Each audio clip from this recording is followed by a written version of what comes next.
Hello friends, how are you? I hope सब अच्छे होंगे, बहुत खुश होंगे। रे ऑप्टिक्स हमने स्टार्ट किया है। रिफ्रैक्शन के फिनोमेना को इंट्रोड्यूस किया था पिछले वीडियो में। नहीं देख पाए तो देख लीजिएगा।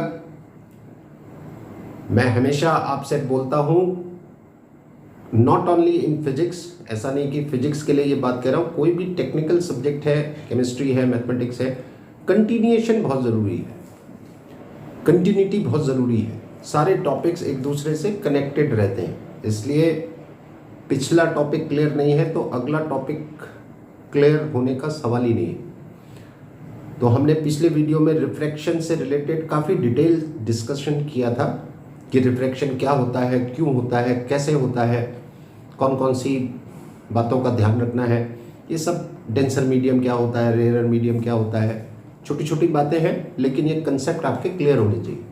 ठीक है, तो एनीवे कंटिन्यूएशन में आगे बढ़ते हैं। रिफ्रैक्शन से रिलेटेड पहला फिनोमेना डिस्कस करने वाले हैं आज, और वो बहुत इंपॉर्टेंट है, आपके एग्जाम के पॉइंट ऑफ व्यू से बहुत इंपॉर्टेंट है।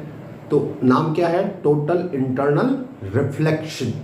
अब देखिए, पहले तो कंफ्यूजन यहीं पे क्रिएट हो गया कि हम डिस्कस कर रहे हैं रिफ्रैक्शन का फिनोमेना, और पहला ही टॉपिक जो है वो है टोटल इंटरनल रिफ्लेक्शन। तो मे बी ये दिमाग में आ रहा होगा कि साहब ये रिफ्लेक्शन में रिफ्लेक्शन कहाँ से आ गया, बट आ गया। तो कैसे आ गया यही देखना है। This is something what is interested in this topic, right, कि ये क्या होता है टोटल इंटरनल रिफ्लेक्शन। तो ये देखिए, ये हमारा पहला टॉपिक है रिफ्रैक्शन के पे बेस्ड। कंडीशनल फिनोमेना है। टोटल इंटरनल रिफ्लेक्शन जो है ये कंडीशनल फिनोमेना है। कुछ कंडीशंस फुलफिल होंगी तब ये होगा, नहीं तो नहीं होगा। पहली कंडीशन क्या है कि फर्स्ट कंडीशन इसकी है कि लाइट मस्ट एंटर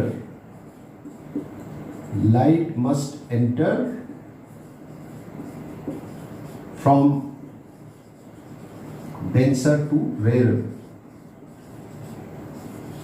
मीडियम। ये पहली कंडीशन, यानी रेयर टू डेंसर में ये नहीं होगा। एक कंडीशन और है, वो आगे चल के डिस्कशन में निकल के आएगी कि वो क्या कंडीशन है। जब दोनों कंडीशन फुलफिल होंगी तब ये फिनोमेना होगा, नहीं तो नहीं होगा। तो देखते हैं। अब ये इंटरफेस है, इधर मान लीजिए हमारे पास रेयर मीडियम है और इधर डेंसर मीडियम है। इंटरफेस क्या होता है ये सब डिस्कशन हो चुका है। रेयर मीडियम क्या होता है, डेंसर क्या होता है, सब डिस्कशन हो चुका है, इसीलिए कह रहा हूँ सारे वीडियोस देखा करिए। तो ये इंटरफेस है, इधर रेयर इधर डेंसर, और एज यूजुअल ये नॉर्मल है, और ये लाइट आ रही है कि दिस एंगल इज से आई, एंगल ऑफ इंसिडेंस। ये लाइट का ओरिजिनल पाथ है। मीडियम चेंज नहीं होता तो लाइट अपने बिहेवियर के हिसाब से स्ट्रेट लाइन में जाती, जिसको आप रेक्टिलिनियर प्रोपोगेशन ऑफ लाइट कहते हैं, कि किसी होमोजीनियस मीडियम में लाइट स्ट्रेट लाइन पाथ को फॉलो करती है। तो यहाँ पे अगर मीडियम नहीं चेंज होता तो लाइट सीधा जाती है ऐसे, लेकिन मीडियम चेंज हो गया तो लाइट डेंसर टू रेयर जाती है, हमें मालूम है अवे फ्रॉम द नॉर्मल जाएगी। तो ये एंगल ऑफ रिफ्रैक्शन हो गया, और ये इसका डिविएशन हो गया डेल। इस फिनोमेना में देख पा रहे हैं कि एंगल आर जो है वो एंगल आई से ज़्यादा है। जब भी लाइट डेंसर टू रेयर जाती है तो एंगल ऑफ रिफ्रैक्शन ज़्यादा होता है, एंगल ऑफ इंसिडेंस कम होता है। तो आर ज़्यादा है और आई कम है। और अगर इस डिविएशन की बात करूं तो ये डिविएशन आपका डेफिनेटली आर माइनस आई होगा। अब कहानी क्या है? स्नेल्स लॉ क्या कहता है? Sine i upon sine r is a constant for a given pair of medium. In fact, for a given wavelength of light also, sin I upon sin R एक constant है for a given pair of medium and for a given wavelength of light. ये भी discuss पहले हो चुका है। अब ये स्नेल्स लॉ क्या कह रहा है? ये कह रहा है sin I upon sin R constant है। कैसे रहेगा कांस्टेंट? कि अगर आप I बढ़ाते जाए तो R भी बढ़ता जाएगा, अगर आप आई कम करते जाएं तो आर भी कम होता जाएगा, तभी ये रेशियो कांस्टेंट रहेगा। So as you increase the value of I, are will also increase, and vice versa. I को डिक्रीज करेंगे तो आर भी डिक्रीज होगा। ठीक है, तो अब यहां देखिए दो तीन बातें हैं। एंगल ऑफ इंसिडेंस की मैक्सिमम वैल्यू क्या पॉसिबल है? 90। एंगल ऑफ रिफ्रैक्शन की मैक्सिमम वैल्यू क्या पॉसिबल है? 90। अब आप देखो, इनको कनेक्ट करो सारी चीजों को आपस में,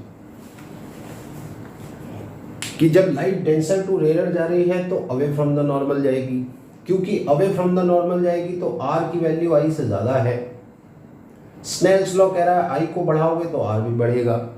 तो मान लो मैं यहाँ पे आई को बढ़ाता हूँ, so as i increase the value of I, are will also increase. अच्छा, आई को बढ़ा रहा हूँ, आर भी बढ़ रहा है, मतलब दोनों ही एंगल अपनी मैक्सिमम वैल्यू की तरफ जा रहे हैं। आई को बढ़ाऊंगा तो कहाँ तक बढ़ाऊंगा? 90 तक। आर बढ़ेगा तो कहाँ तक बढ़ेगा? 90 तक। तो मैं आई को बढ़ाता जा रहा हूँ, आर बढ़ता जा रहा है, दोनों अपनी मैक्सिमम वैल्यू की तरफ जा रहे हैं। पहले कौन पहुंचेगा? तो डेफिनेटली इस केस में आर पहले अपनी मैक्सिमम वैल्यू में पहुंच जाएगा, क्योंकि आर की वैल्यू आई से ज्यादा है, राइट? तो मान लीजिए मैंने आई को इंक्रीज किया एंड से for this value of I, angle of incidence की इस वैल्यू के लिए एंगल ऑफ रिफ्रैक्शन आपका 90 हो गया। ठीक है, आप आई को बढ़ाते गए, आर बढ़ता गया। अब इससे पहले कि आई 90 पे पहुंचता, आर पहले ही 90 पे पहुंच गया, क्योंकि आर की वैल्यू आई से ज्यादा है। अब यहां से कहानी शुरू होती है। इस एंगल को हम कहते हैं क्रिटिकल एंगल। कौन सा angle? When angle of incidence is equal to critical angle, angle of refraction is 90 degree, this is called critical angle. अब इसमें क्रिटिकल क्या है? क्रिटिकल मीन्स समथिंग स्पेशल, कुछ स्पेशल होने वाला है। क्या स्पेशल होने वाला है वो देखते हैं। तो ये क्रिटिकल एंगल है कि that value of angle of incidence for which the angle of refraction becomes 90 degree is called critical angle. अभी मैं स्टेटमेंट लिख दूंगा आपके लिए, पहले आप समझ लो। अब देखो, आर तो अपनी मैक्सिमम वैल्यू पे पहुंच गया, अब इससे ज्यादा ये नहीं हो सकता, लेकिन आई को तो अभी आप और बढ़ा सकते हैं। I can be further increased, क्योंकि यहां पे तो अभी ऑप्शन है आपके पास। तो मैंने आई को अगर मैं थोड़ा सा भी और बढ़ा दूं, तो अब आर तो यहां एंगल ऑफ रिफ्रैक्शन तो बढ़ नहीं सकता, तो लाइट वापस इसी मीडियम में आ जाती है, और यही इस एंगल में क्रिटिकल है कि जैसे ही आप एंगल ऑफ इंसिडेंस को क्रिटिकल एंगल से ज्यादा करेंगे, जो लाइट रिफ्रैक्ट होने वाली थी वो रिफ्रैक्ट ना होके यानी दूसरे मीडियम में नहीं जा पाएगी, ये अपने पहले मीडियम में ही वापस आ जाएगी। और अगर पहले मीडियम में ही वापस आ गई, इंटरनल मतलब अंदर ही रह गई, मतलब इसी तरफ रह गई, दूसरी तरफ गई नहीं, एक्सटर्नली बाहर नहीं जा रही है, अंदर ही रह गई, इसलिए बोलते हैं इंटरनल। तो अगर ये इधर ही वापस आ गई तो इस फिनोमेना को हम क्या कहते हैं? रिफ्लेक्शन कहते हैं ना। तो लाइट अगर एंगल ऑफ इंसिडेंस क्रिटिकल से ज्यादा है तो लाइट इसी मीडियम में वापस आ जाएगी और फिनोमेना हो जाएगा रिफ्लेक्शन का, and this is what you call total internal reflection. और ये दूसरी कंडीशन भी आपकी आ गई। पहली कंडीशन ये लिखी हुई थी कि light must enter from denser to rare, ये पहली कंडीशन। और यहीं पे मैं अगर दूसरी कंडीशन लिख दूं कि angle of incidence has to be more than critical angle, critical angle से ज्यादा होना चाहिए, तब ये फिनोमेना होगा। टोटल का मतलब यहां पर है 100%। टोटल क्यों बोलते हैं टोटल, ये भी देखते हैं अभी, पहले आप इसको समझ लो। तो मैं जल्दी से समरी कर देता हूं। क्या है? लाइट डेंसर टू रेयर गई, ठीक है।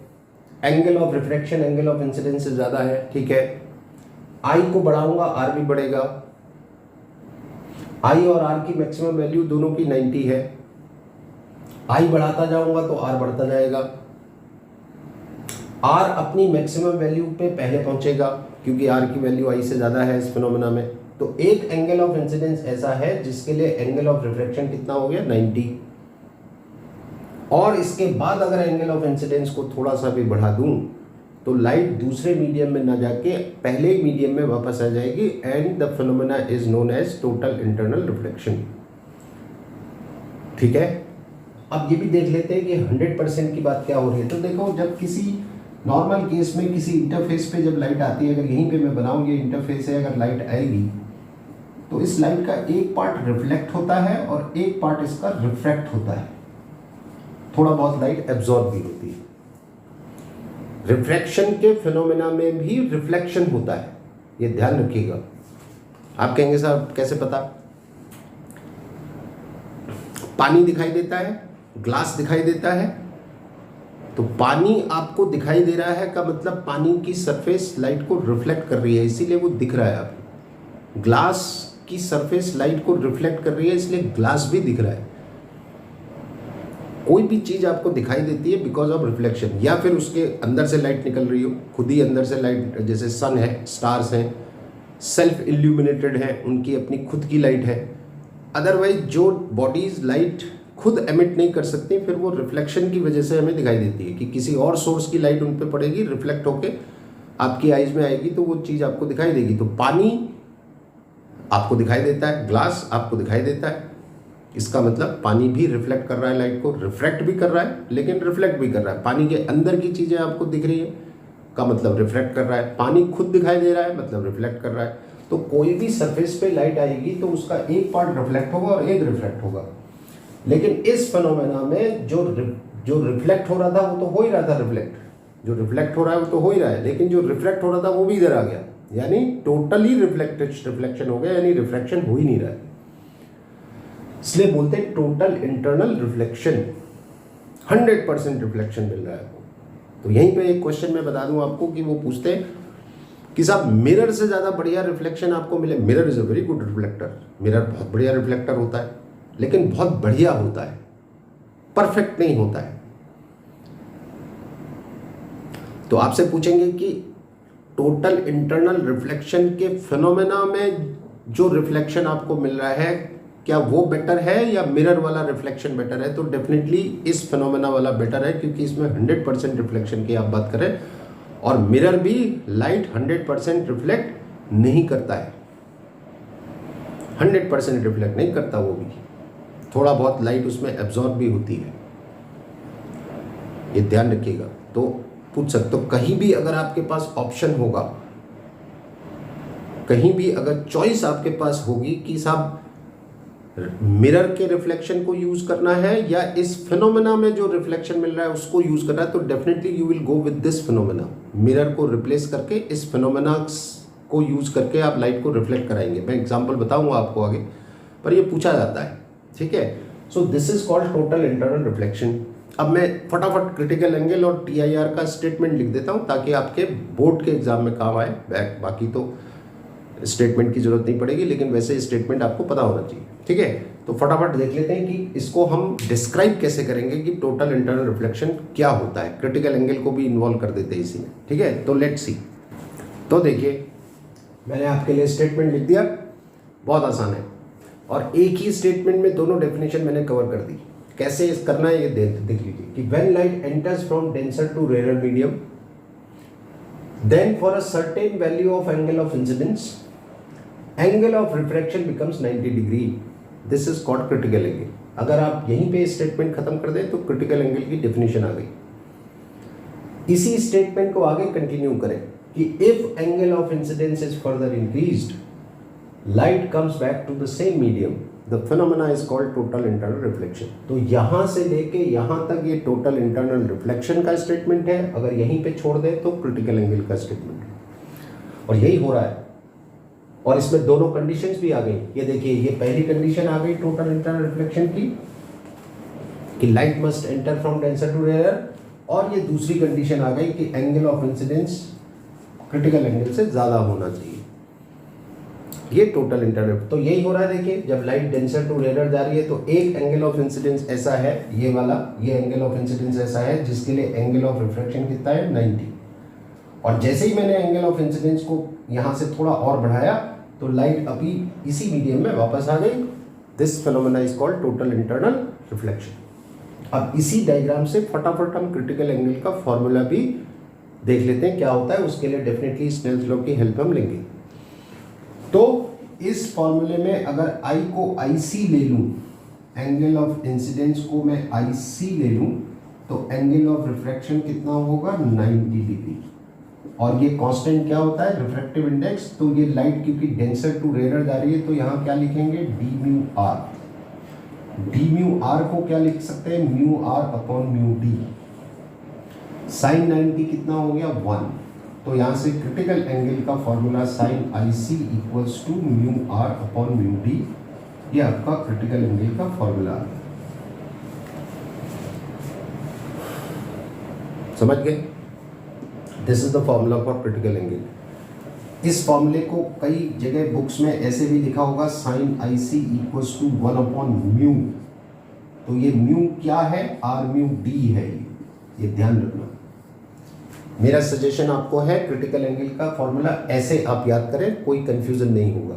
यहाँ पे कंफ्यूजन होता है कभी कि आप जब आर म्यू डी लिखते हैं तो ऐसा लगता है लाइट रेयर टू डेंसर जा रही है, जबकि इस फिनोमेना में ये पहली कंडीशन है कि लाइट डेंसर टू रेयर जानी चाहिए। तो ये कंफ्यूजन क्रिएट हो सकता है, इसलिए ध्यान रखिएगा। आपकी चॉइस है, अगर आप ऐसे याद रखना चाहें तो अच्छी बात है, नहीं तो ऐसे कर लीजिए, इसमें कोई कंफ्यूजन नहीं है। तो sine IC equals to mu r upon mu d. जो भी रेयर मीडियम होगा, जो भी और रेयर डेंसर पहचानना बहुत आसान है। जिस मीडियम का रिफ्रैक्टिव इंडेक्स कम वो रेयर, जिसका ज़्यादा वो डेंसर। ये भी बात पहले हो चुकी है। तो ये क्रिटिकल एंगल है। और ये क्या कह रहा है कि higher is the value of mu. Mu की वैल्यू ज़्यादा है तो क्रिटिकल एंगल कम होगा। जैसे अगर मैं बात करूं ग्लास और एयर की, ग्लास एंड एयर, तो ग्लास और एयर के केस में जो आर म्यू डी होगा वो 1.5 होगा। अगर मैं वाटर और एयर की बात करूं, वाटर और एयर के केस में आर म्यू डी क्या होगा 1.3। तो अगर लाइट ग्लास टू एयर जा रही है, denser to rare, glass to air light जाएगी तो क्रिटिकल एंगल की वैल्यू कम आएगी। वाटर टू एयर जा रही है तो क्रिटिकल एंगल ज्यादा आएगा। Higher is the value of mu, lesser is the value of critical angle. जैसे डायमंड के केस में क्रिटिकल एंगल बहुत कम होता है क्योंकि डायमंड का रिफ्रैक्टिव इंडेक्स बहुत ज़्यादा होता है।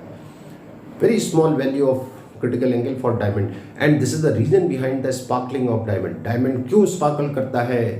तो डायमंड की जो स्पार्कलिंग है वो टोटल इंटरनल रिफ्लेक्शन पे बेस्ड है। आगे चल के डिस्कस करेंगे, ये ध्यान रखिएगा। तो एनीवे ये क्रिटिकल एंगल का फॉर्मूला है, ठीक है। अब एक दो बातें छोटी छोटी और फिर आगे बढ़ते हैं।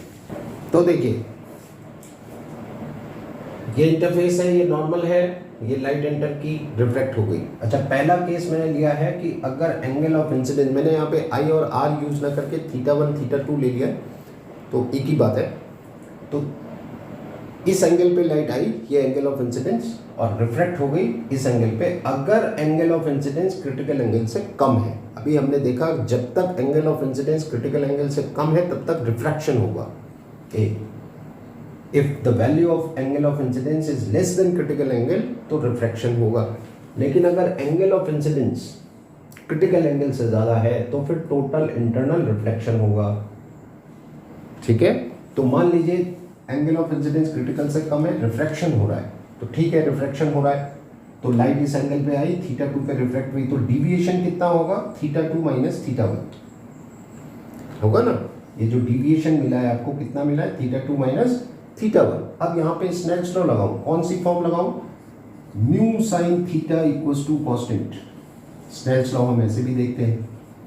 तो अगर इसको यहाँ अप्लाई करूं तो क्या मिलेगा? देखिए इस मीडियम का रिफ्रैक्टिव इंडेक्स ये है, एंगल कितना बना रही है लाइट नॉर्मल के साथ θ1, तो आप लिखेंगे म्यू डी साइन θ1। यहाँ रिफ्रैक्टिव इंडेक्स कितना है म्यू आर, और लाइट नॉर्मल के साथ कितना एंगल बना रही है θ2, तो म्यू आर साइन θ2, ठीक है। यहां से अगर मैं साइन θ2 फाइंड करूं तो साइन θ2 होगा mu D upon mu are sine θ1, mu D upon mu R जो कि आर म्यू डी भी लिखा जा सकता है। तो इसको मैं सिंपली अगर म्यू लिख लूं तो यहां से थीटा 2 क्या मिलेगा, साइन इनवर्स, ये sine inverse mu D upon mu r की जगह म्यू साइन थीटा 1, ये थीटा 2 आ गया।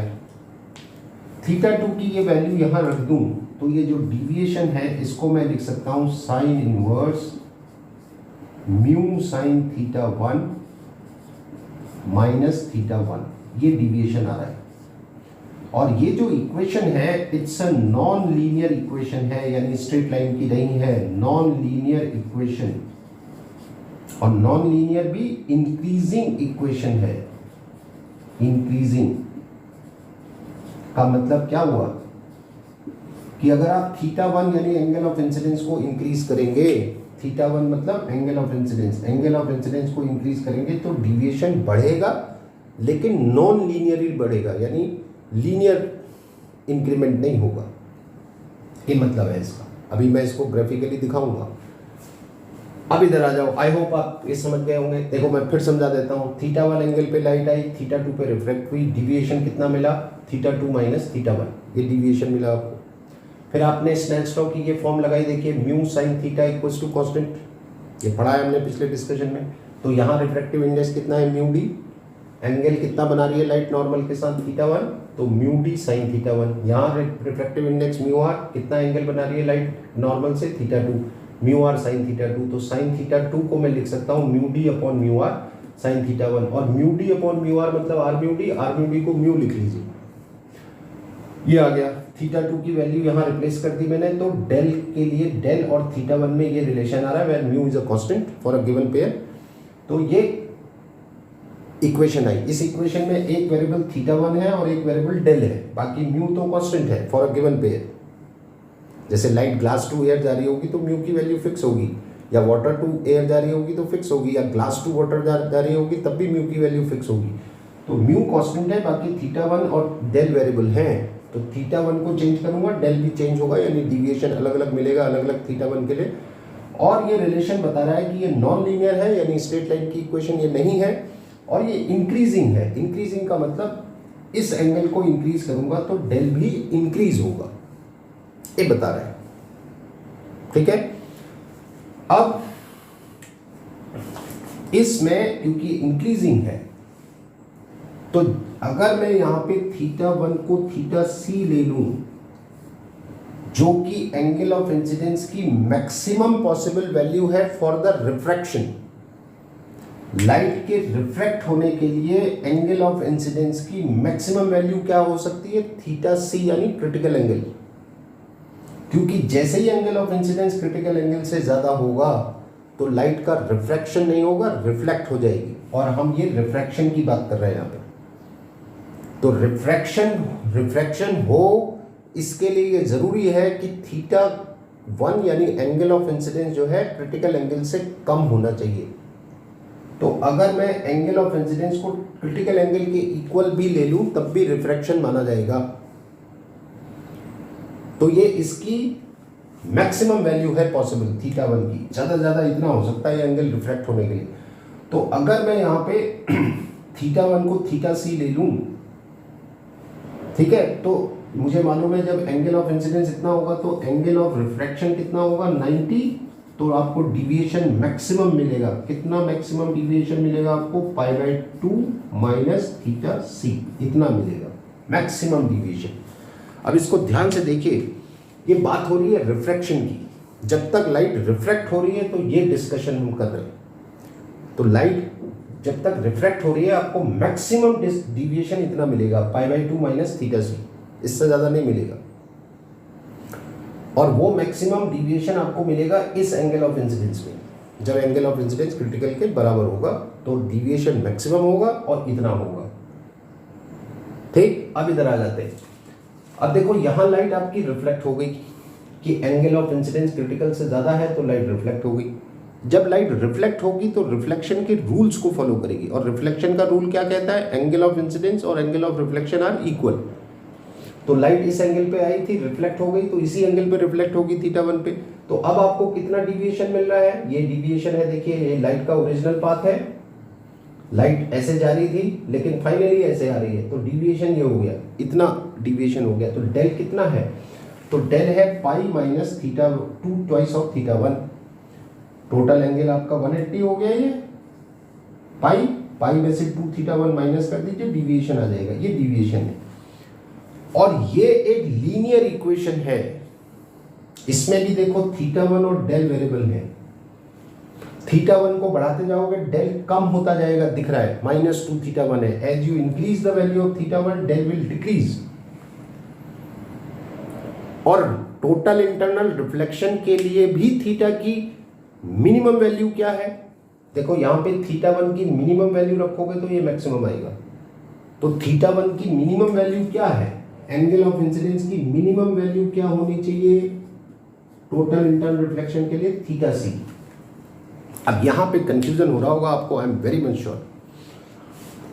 आप कह रहे होंगे सर यहां भी आप कह रहे थे एंगल ऑफ इंसिडेंस अगर इतना है, और यहां भी आप वही बात कर रहे हैं। मैं बिल्कुल सही बात कर रहा हूं। देखिए ये बाउंड्री है, angle of incidence critical angle से थोड़ा कम तो रिफ्रैक्ट हो जाएगी, angle of incidence critical angle से थोड़ा ज्यादा तो रिफ्लेक्ट हो जाएगी। ठीक है, ये देखिए अगर एंगल ऑफ इंसिडेंस इतना है, critical angle minus delta theta, और अगर एंगल ऑफ इंसिडेंस इतना है, critical angle plus delta theta, where this delta theta tends to 0, very small, तो अगर ऐसा है तो रिफ्लेक्ट हो जाएगी, ऐसा है तो रिफ्लेक्ट हो जाएगी, थोड़ा ज़्यादा में रिफ्लेक्ट हो जाएगी, थोड़ा कम में रिफ्लेक्ट हो जाएगी। तो थोड़ा ज़्यादा या थोड़ा कम को अगर इग्नोर कर दूं तो इसी एंगल पे रिफ्रैक्ट भी हो रही है और उसी एंगल पे रिफ्लेक्ट भी हो रही है। हालांकि ये क्या है, ये थीटा सी से थोड़ा ज़्यादा, ये क्या है थीटा सी से थोड़ा कम। ये डेल्टा थीटा को इग्नोर कर दूं तो दोनों जगह वही बात आ रही है, इसलिए। तो ये एक लीनियर इक्वेशन है, यानी स्ट्रेट लाइन की इक्वेशन है। क्या कह रही है, थीटा 1 को बढ़ाते जाओगे तो डिविएशन कम होता जाएगा। ठीक है, थीटा 1 आपको बढ़ाते जाइए, डिविएशन आपका कम होता जाएगा, और मैक्सिमम डिविएशन आपको क्या मिलेगा for minimum value of theta 1 that is theta C. तो आपका जो मैक्सिमम डिविएशन यहां आएगा वो आएगा pi minus twice of theta C, ये मैक्सिमम आएगा। अब इसको ग्राफिकली हम रिप्रेजेंट कर देते हैं, ग्राफ बना देते हैं इसका। तो उसके लिए हमें थोड़ा स्पेस चाहिए, तो कुछ चीजें हमें यहां से हटानी पड़ेंगी। आपने आई होप नोट कर लिया होगा पॉज करके। तो इसको ग्राफिकली रिप्रेजेंट कर देते हैं। देखिए, तो अगर मैं यहां पर एक ग्राफ बनाऊं, इधर ले लूं एंगल ऑफ इंसिडेंस और इधर ले लूं मैं डिविएशन, और ये मैं एक डिमार्केशन कर दूं कि ये मान लीजिए क्रिटिकल एंगल है, ये दिस इज से क्रिटिकल एंगल। तो क्रिटिकल एंगल से पहले यानी जब angle of incidence critical angle से कम है तब तक रिफ्रैक्शन हो रहा है, यानी ये कंडीशन है। और रिफ्रैक्शन जब हो रहा था तो if you look at this relation, तो ये नॉन लीनियर इंक्रीजिंग इक्वेशन है। नॉन लीनियर इंक्रीजिंग का मतलब थीटा 1 बढ़ाऊंगा तो डेल बढ़ेगा, लेकिन नॉन लीनियरली बढ़ेगा तो ये बढ़ा। और ये डिविएशन की मैक्सिमम वैल्यू मिल रही है आपको, कितनी मिल रही है maximum value, π/2 minus theta C. ये वैल्यू आपको मिल रही है π/2 माइनस थीटा सी। जैसे ही एंगल ऑफ इंसिडेंस, ये आपका एंगल ऑफ इंसिडेंस थीटा 1, जैसे ही ये थीटा 1 थीटा सी से ज्यादा होगा तो रिफ्लेक्शन हो जाएगा। जब रिफ्लेक्शन होगा तो फिर ये कंडीशन आएगी। अब अगर आप थीटा 1 बढ़ाते हैं तो डिविएशन कम होगा, और मैक्सिमम डिविएशन फिर थीटा सी पे ही मिल रहा है आपको, तो यानी इसी पे आपको मैक्सिमम डिविएशन मिल रहा है। तो ये कितना हो जाएगा, ये होगा pi minus twice of theta C. इसी एंगल पे मैक्सिमम डिविएशन है ये जब लाइट रिफ्रैक्ट हो रही है, इसी एंगल पे मैक्सिमम डिविएशन है जब लाइट रिफ्लेक्ट हो रही है। इसलिए एक ही वैल्यू पे अलग अलग आ रही है। अभी आपको कंफ्यूजन हो सकता है, आप कहेंगे साहब एक ही एंगल है, ये इसी एंगल पे ये भी है और ये भी है, ऐसा कैसे हो जाएगा। तो वो बाउंड्री है बिल्कुल, जैसे ही एंगल ऑफ इंसिडेंस इससे थोड़ा सा कम तो रिफ्रैक्शन, रिफ्लेक्शन के केस में मैक्सिमम डिविएशन ये मिल रहा है। जैसे ही एंगल ऑफ इंसिडेंस इससे थोड़ा ज़्यादा तो रिफ्लेक्शन में मैक्सिमम डिविएशन ये मिल रहा है, और अब ये लीनियरली डिक्रीज होगा। ठीक है, लीनियरली डिक्रीज होगा, यहां पे आके 0 हो जाएगा। बताइए, पॉज करके ग्राफ को नोट करिए, और कोई कंफ्यूजन आपको होगा तो कमेंट बॉक्स में डाल के आप पूछ सकते हैं। ठीक है, इसको नोट करिए फटाफट, और इसमें ये पॉइंट जरूर ऐड कर लीजिएगा। ये कहाँ पे 0 होगा? देखो यहाँ पे अगर मैं थीटा सी की वैल्यू π/2 ले लूँ, इसकी जगह, या θ1 को मैं π/2 ले लूँ, नॉट थीटा सी की वैल्यू तो फिक्स होती है। एंगल ऑफ इंसिडेंस को अगर 90 ले लूँ तो ये 0 हो जाएगा, तो यानी ये π/2 है। ये ग्राफ है आपका, deviation versus angle of incidence है ये ध्यान रखिएगा। मैं फिर बता रहा हूँ, θ1 यानी एंगल ऑफ इंसिडेंस अगर क्रिटिकल एंगल से थोड़ा सा कम है तो रिफ्रैक्शन हो रहा है, और रिफ्रैक्शन जब हो रहा है तो मैक्सिमम डिविएशन आपको इतना मिल सकता है। एंगल ऑफ इंसिडेंस क्रिटिकल से थोड़ा ज़्यादा है तो रिफ्लेक्शन हो रहा है, रिफ्लेक्शन में मैक्सिमम डिविएशन आपको ये मिल सकता है। तो ये ग्राफ है, आई होप आपने नोट कर लिया होगा। आगे बढ़ते हैं, तो फटाफट एक बार समरी देख लेते हैं टोटल इंटरनल रिफ्लेक्शन की। तो टोटल इंटरनल रिफ्लेक्शन की कंडीशन क्या है? TIR। टोटल इंटरनल रिफ्लेक्शन की क्या कंडीशन है? पहला, लाइट डेंसर टू रेयर जानी चाहिए। दूसरा, एंगल ऑफ इंसिडेंस जो है वो क्रिटिकल एंगल से ज़्यादा होना चाहिए। एक तो ये है। क्रिटिकल एंगल का फॉर्मूला हमारा क्या आया? sin IC = μr/μd। ये क्रिटिकल एंगल का फॉर्मूला है। अच्छा, एंगल ऑफ इंसिडेंस की बात करूं तो 0 से 90 तक हमारे पास एंगल ऑफ इंसिडेंस की रेंज है। ये एंगल ऑफ इंसिडेंस की रेंज है 0 से 90। ये minimum value angle of incidence की, ये मैक्सिमम वैल्यू 90। इसके बीच में एक एंगल आता है जिसको आप IC कह रहे हैं, क्रिटिकल एंगल। इससे पहले रिफ्रैक्शन होगा, यानी लाइट दूसरे मीडियम में चली जाएगी, और जैसे ही एंगल ऑफ इंसिडेंस क्रिटिकल से ज़्यादा है तो फिर टोटल इंटरनल रिफ्लेक्शन होगा, यानी लाइट उसी मीडियम में वापस रह जाएगी। जब लाइट रिफ्रैक्ट हो रही होगी तो जो डिविएशन आपको मिलेगा वो कितना मिलेगा? Sine inverse mu times sign I minus I। इससे पहले मैंने θ1 में बात की थी, तो अगर आपको कंफ्यूजन हो रहा था तो मैं I लिख दे रहा हूँ, आप θ1 में भी बात कर सकते हैं। तो ये हो गया, और मैक्सिमम डिविएशन आपको मिलेगा जब तक लाइट रिफ्लेक्ट हो रही है तब तक मिलेगा π/2 माइनस IC।